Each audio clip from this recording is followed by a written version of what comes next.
Thank you guys so much for coming.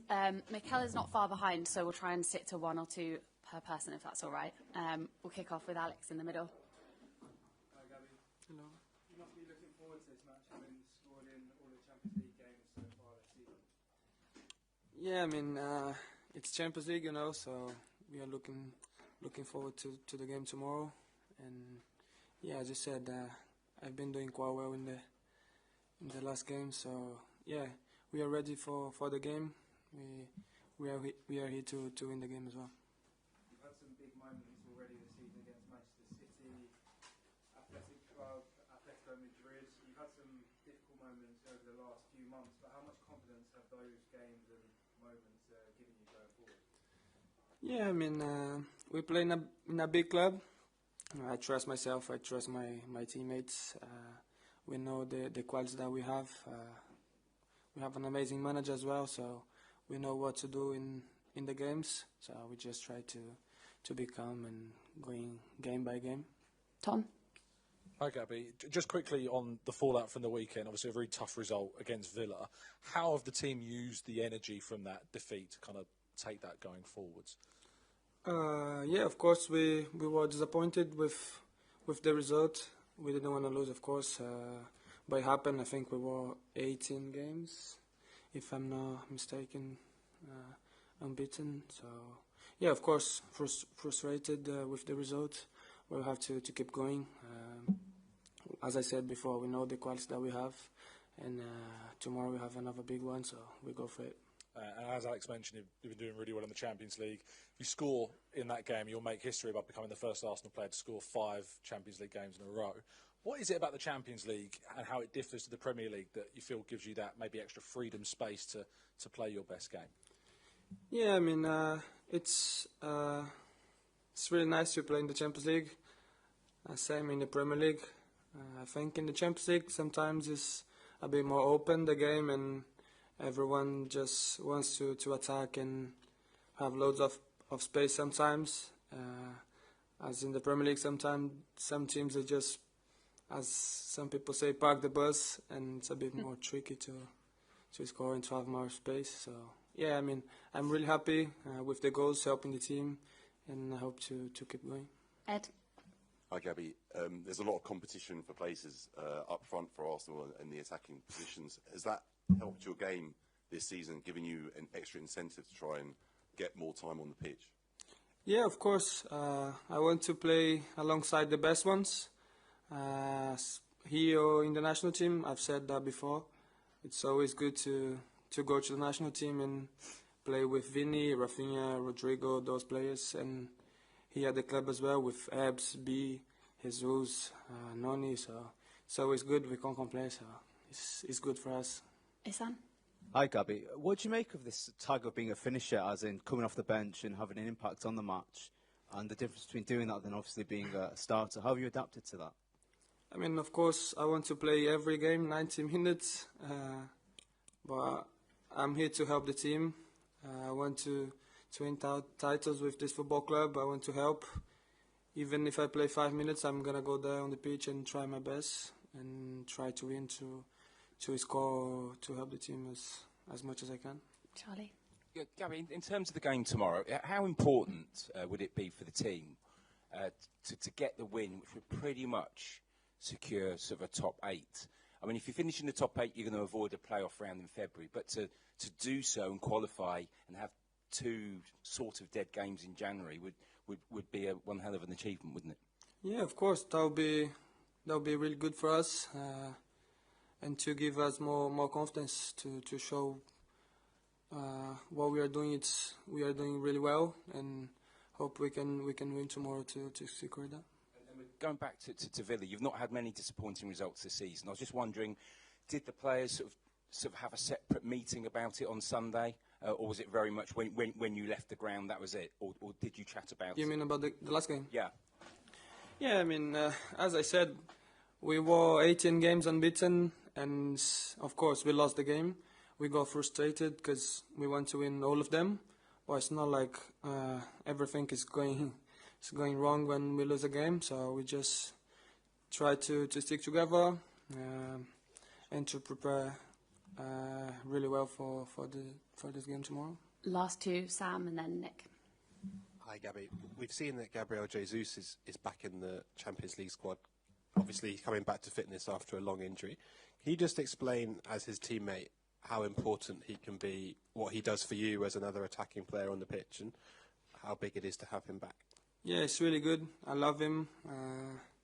I always say that he's one of the best strikers in the world for me, so I'm really happy to have him back, not just on the pitch, but outside the pitch as well, because normally when you're injured, you don't spend as much time with the team as if you are there, so it's really good to have him back, and playing with him as well is really good. He loves to link up as well, to move and to rotate, so yeah, I just hope he can have some minutes in the next games and to show his talent again. And Nick at the back. Hi, Gabby. It's been a long time without little Gabriel Jesus. What's it like being emotionally to be without him and now have him back in terms of a boost to the whole sort of squad? Yeah, of course. As I said, he's so experienced. He's played so many games for City, for us in the national team. So he's still young. I always say that to him because I watch him since I was 14, 13, when he was at Palmeiras in Brazil, because he was 16 playing for the first team. So I always say to him that he looks older for me, because I always saw him when I was 13, 14. But as I said, it's really happy. It's really good to have him back, and I'm really happy. And I hope, as I said before, I hope he plays in the next games a little bit just to show his talent again. Cool. We'll end it there. Thank you guys so much. Thank you, guys. See you later.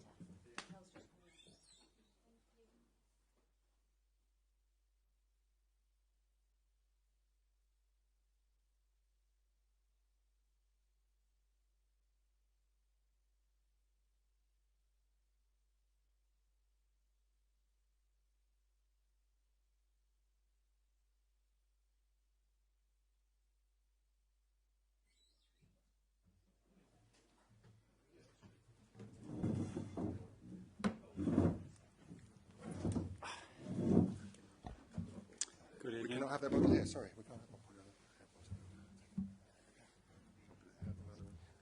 Oh, okay, we'll leave it there. Okay. Good evening, everyone. Hope everyone's well. We're ready to go. We'll kick off with Alex from the BBC. Hello. A couple of days since the first loss in 18 games on Saturday. How have the team reacted and what's the feeling like? Yeah, it was strange because we didn't lose that many. But it's, I think, a moment as well to reflect and have some perspective about what we are doing. First of all, when you look at the reaction of the players when they are on the floor, and the pain and what I felt in that moment seeing them, because I know how much they put in and how much they wanted. It is difficult, but as well is a reflection of who we are and what we want to get. And this has to help us to be a better team, to learn the lesson, to value what we are doing, first of all, as well, because with all the difficulties that we have from the start of the season, where we are in the position where we are, both in the Champions League and the Premier League, is where we want to be, and understand that you have to earn it every single day, and the margins are very, very small. Sometimes it can not be ideal to have a game so close because of recovery and injuries, but in this case, is it a good thing so you can get back to winning ways? Absolutely, and especially when you play a competition like the Champions League, and how much we want to continue to do the job that we have started in the first 5 games. And tomorrow we're going to have a really tough match against an opponent here that, especially at home, has been very, very good. They have a new manager. A new manager always brings new energy, new ideas. So we have prepared for that as well. And tomorrow we have to show again that that we are right at the top, and be better than the opponent to beat them.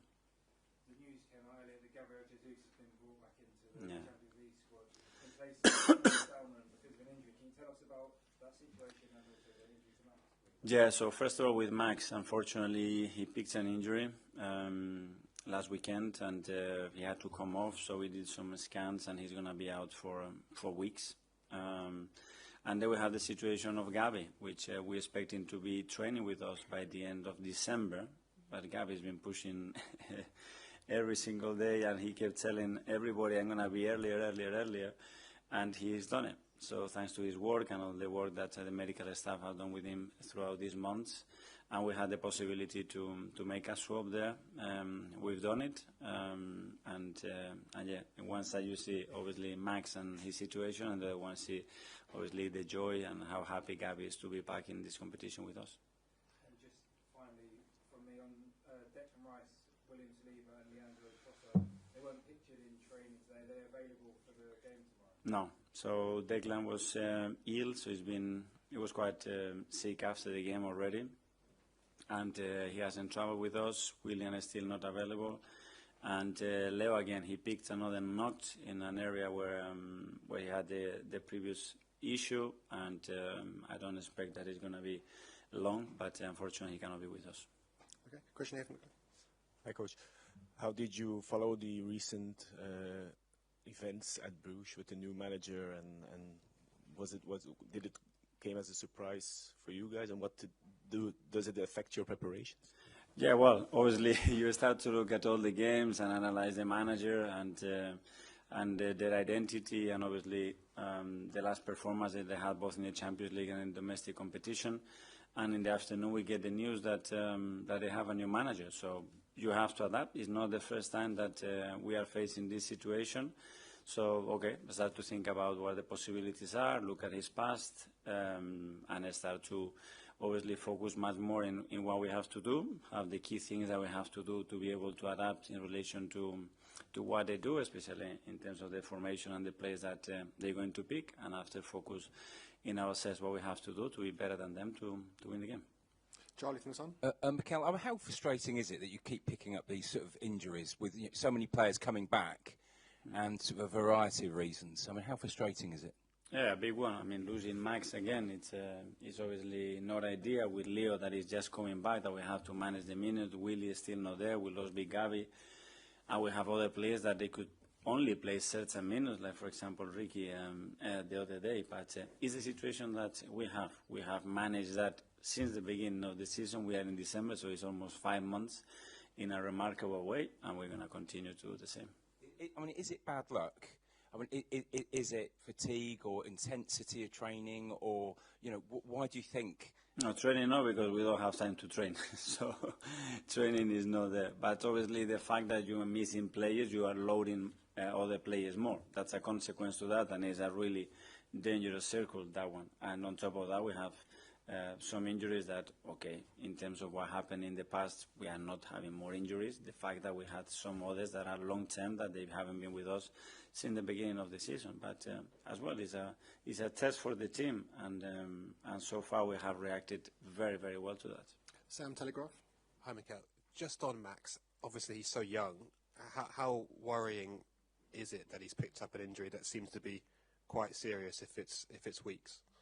Part of the journey. I mean, at some point when you play at this level, when you play in the position that he plays, when you play the manner that he plays, it was going to happen. And it happened one that, okay, it's not ideal. He picked up weeks. It could have been worse, and learn from that. And now use this time as well to continue to improve in his education, in everything that is related to professional football, his habits, the way he needs to develop his physicality as well to be with us, the understanding of the game.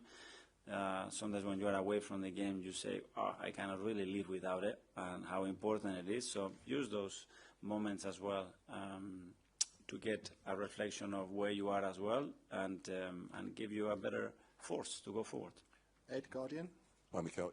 Just on the injuries, I mean, I know you spent a lot of money in the summer, but obviously they're mounting up, especially in defence. Is there any chance that you could look to go into the market again, bring some more players in January? At the moment, we're just focusing on bringing the players back, and hopefully it will be a matter of weeks. And we know how important those weeks are going to be, because we're going to come into the period where a lot of things start to get defined in that period, and hopefully we're going to have those players back. Tom from Reach. Hi, Mikel. We obviously saw Christian Norgard coming in the summer, and his minutes this season have been slightly limited. That place in the squad, perhaps replacing Jorginho last season, who brought experience and also played a lot as well. Is there a plan behind Norgaard's minutes and how he might get exposure in this game or future games? And would you have liked to use him more than maybe he has done so far? Yes, but I'm really happy what he's brought to the club, especially to the team. And every time that we need to do in many areas, not only in the pitch, what he has to do, he excels that in the manner that we expected. And yeah, but it's very similar to Ben White or Max. They haven't played probably more than expected, and sometimes when it's because others are performing at that level, I think it's a positive for the team, a little bit more difficult for the individual, but very, very positive for the team. You faced a lot of questions already today on injuries. I wonder if you could settle a debate that we've been having between us, and that's if you could choose one Arsenal player that would never get injured, who would that player be? I leave that to you. You can guys enjoy that conversation. Gary Times? Mikel, you're talking about the dangerous circle of sort of players are kind of playing a lot and then maybe getting injured. Would you, I mean, is this a week perhaps where you could look to rotate because you've got quite a set of fixtures coming up now between Liverpool next month, you've got Villa. So would this week be something you might look out tomorrow night to kind of rotate? We try to have the freshness in the squad and the players in the best conditions to perform at the highest level. For example, Victor's injury, we are missing another 2 nights. So Victor played every minute since he come back almost without a pre-season. At some point he got injured. Then Mikel had to do that role because Leo as well wasn't fit or Martinelli wasn't fit. And you could see Mikel at the weekend that he needed some help because he was out of gas. So that's the consequence of not having other players. But the good thing, again, is the way we have managed so far to do that. We have now, after this, a clean week, which we haven't had for many, many weeks, and hopefully some players back. So that will be good oxygen for the team. Isan Daily Mail. Hi, Mikel. So since the start of last season, there's been 93 injuries at Arsenal. Across the Premier League, only Brighton have got more than 97. Is that just luck? Is it... What do you think is the reasons behind it? Because obviously it's a very big toll compared to the teams in the league. Yeah, well, I think you have to separate the kind of injuries that they are, and some of them they've been long-term and acute injuries, especially with some of the key players that keep you a lot of days out. But yeah, it's something that we are constantly looking at. As I said as well, we have played a lot of games with a lot of players missing, that puts a lot of stress, and then more injuries. But we are on it, and I'm really happy what we're doing in terms of the medical stuff and everything that we are trying to bring together. But sometimes as well, we need some things to go in our side. When you have looked into it, what are the main takeaways that you've got from your findings from that last season in terms of the amount of injuries? Because it's not only one season, it's as well some of the players that they have played over 150 games in 2 seasons. You know, so it starts to get overloaded, and you start to ask them again and again and again to do that. At some points, they will break down, and others, because as well, the moment that you have an injury, you are more likely to have another injury, especially long-term injuries, and that's been a consequence in some of the players as well. So we are on it. Okay, we'll do the last two. Phil at the back from PA. Sorry, Mikel, one more on the on the injuries. There's been a suggestion that it's because the players are being overtrained. I know you were sort of asked that earlier, but you just refute that. You don't believe that that's the case? No, because we don't train. I mean, today we've done 20 minutes, so surely it's not because we overtrain the players. Just one on Victor as well. He's been on the bench for the past 3 games. Is tomorrow a good opportunity for him to start, do you think, and maybe get a goal? Yeah, we have to continue to manage his minutes. He played 45 minutes the other day, and let's see how it is tomorrow and make that decision. Okay, and finally to Nick. Shout, Nick. It's okay. Just a quick one on Declan Rice. You said the other week it's quite hard to... How do you rest him? And now he's a bit unwell. Is that a chance to sort of say just go away for a few days, get some sunshine? Well, I think he needed more a bed than sunshine because he wasn't feeling... good at all. So yeah, he will have a couple of days to rest and to get his body right. But today already he was very keen to be able to play, and unfortunately he's not able to do that. Okay, good night everyone. See you tomorrow. Thank you.